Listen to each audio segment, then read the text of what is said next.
ibihe byiza bene data aho muri hirya no hino hatandukanye mu mirimo itandukanye muri gahunda zitandukanye mu birere bitandukanye mwese turabashuhuje kandi tubifurije ishya n'ihirwe mu byo mukora umwami abane namwe nitwa Ukugize Jean Pierre turagarutse muri za ngingo zacu zikomeza umunsi ku wundi mu byigisho byiza ubutumwa bwiza uko bwanditswe na Yohana mu cyigisho kitubwira ngo Yesu umuzabibu w'ukuri ni icyigisho cya karindwi turi kwiga reka dusabe bene data turi kumwe hano muri studio dufataniriza hamwe kuganira iki cyigisho nabo babasuhuze kandi babibwire dukomeze n'ingingo y'uyu munsi karibu bene data nanjye ndabasuhuje mu izina rya Yesu nitwa Aimable Nshimiyimana yego ndabasuhuje mugire igitondo cyiza nitwa Nzabamwita Pierre barakoze cyane uyu munsi tugiye kwiga ingingo itubwira ngo kuguma muri Kristo mbere yuko tujya mbere mu ngingo reka tubanze dusabe Pierre adusengera data mwiza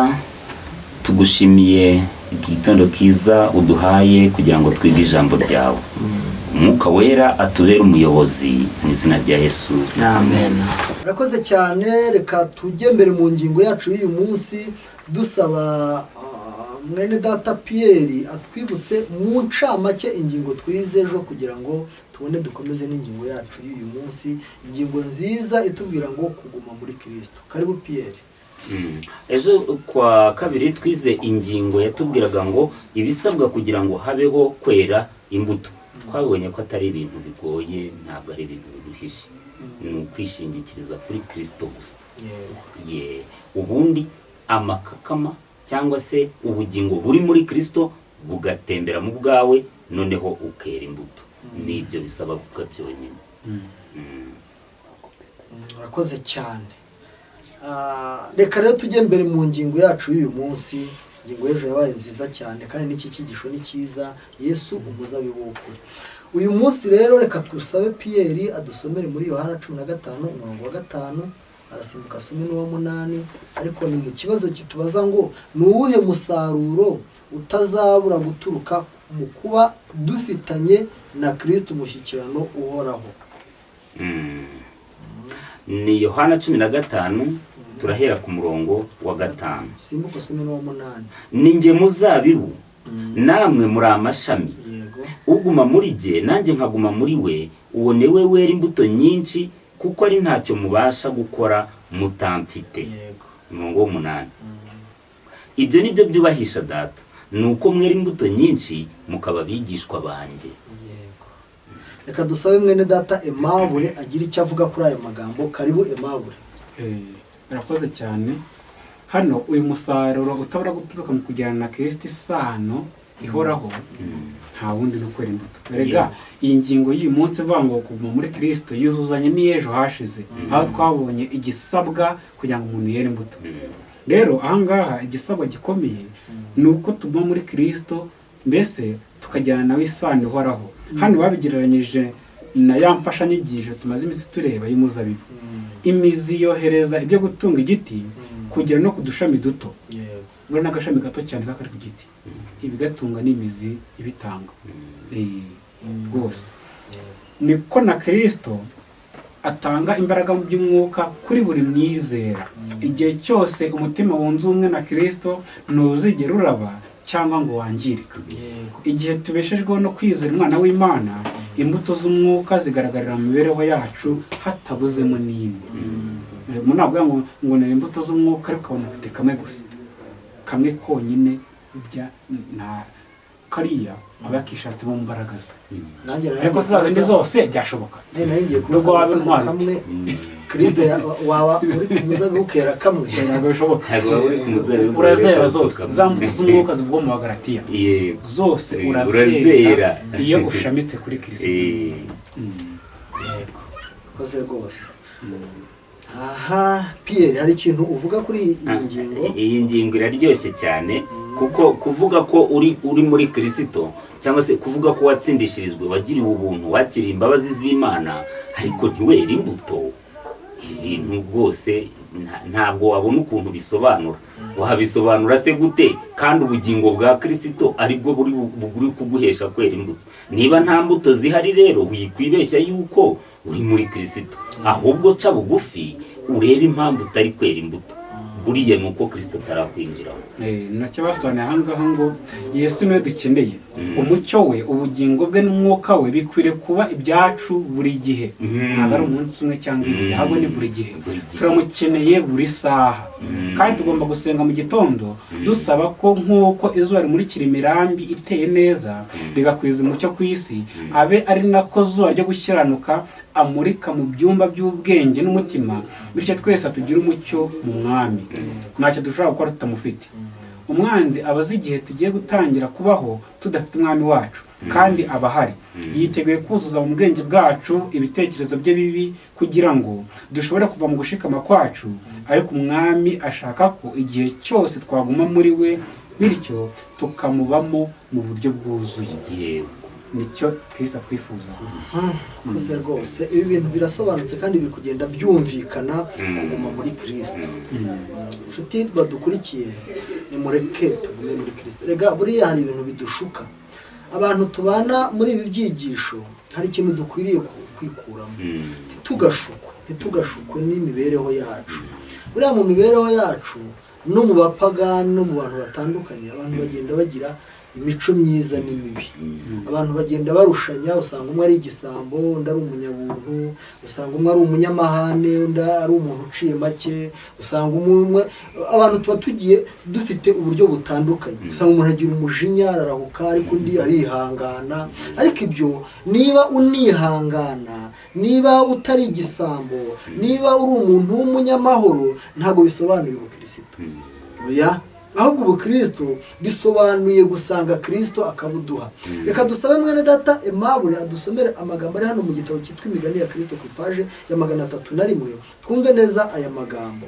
Ayo magambo aragira ati, abantu bose bakira Kristo nk'umukiza wabo bwite bagomba kugaragaza kuri k'ubutumwa bwiza n'imbaraga yako ikiza ubugingo. Garukiraho rwose. Urumva aya magambo aratubwira ngo abantu bose bakira Kristo nk'umukiza wabo bwite bagomba kubigaragaza. Rero mukuri Kristo yageze muri twaratuvunjira. Aratuvunjira. Ariko muraza kurushaho no kubisobanura. Reka tujye ku ngingo yo hasi birarushaho kumvikana. Ariko bantu b'Imana ntitukishuke, ntukabone ugize ubuntu ngo wumve ko ari impano, ko ari bivuye kuri Kristo. Oya, ahubwo ujye umenya ko no mu mico yawe y'ubupagani burya byakunda. Abapagani agira ubuntu. Rero wibyishingikiriza ngo uvuge ko wakijijwe. Niyo mpamvu ibyigisho byacu dusaba abantu guhora ducukumbura. Tugomba guhora ducukumbura, ariko tukanasenga dusaba umwuka wera kugira ngo aduhishurire uko turi, kugira ngo tube mu bukristo nyabwo buzima. Reka rero tujye kuri yaho Pierre aterewe muri Yohana 15:9-10. Mu kibazo tubazwa ngo ni ikihe kintu gisabwa tugomba gukora kugira ngo tugume mu rukundo rwa Kristo. Dusomere Yohana 15:9-10. Yego, uko data yankunze niko nanjye nabakunze, nuko rero mugume mu rukundo rwanjye. 10. Nimwitondera amategeko yanjye muzaguma mu rukundo rwanjye nk'uko nanjye nitondeye amategeko ya data nkaguma mu rukundo rwe. Yego, urakoze cyane. Rero ahangaha nicyo cya kibazo. Burya no kuba muri Kristo birashoboka ko wamujyamo ejo ukamuvamo. Niyo mpamvu Yesu yavuze nyine ngo mugume muri iki. Hano rero tubwiye ngo noneho mugume hehe? Mu rukundo. Aha naho hari ikibazo kugira ngo wenda mufashe abantu batwumva, kuko ni ikibazo duhura nacyo ahantu hatandukanye. Umuntu akakubwira ati giye narakijijwe ndetse nakira Yesu hari muri 85, hari muri 90 na kangahe nakira Yesu, agatanga ubwo buhamya. Kandi nawe bibuka n'itariki. Cyane. Kandi koko hari kagiye ibintu avuze ababyibuka kandi ari nabyo pe, ari n'ibintu byiza. Ariko se koko uyu muntu wabaye muri Kristo ntibishoboka ko yamuvamo dukurikije uko ijambo turi kuryiga? Birashoboka cyane.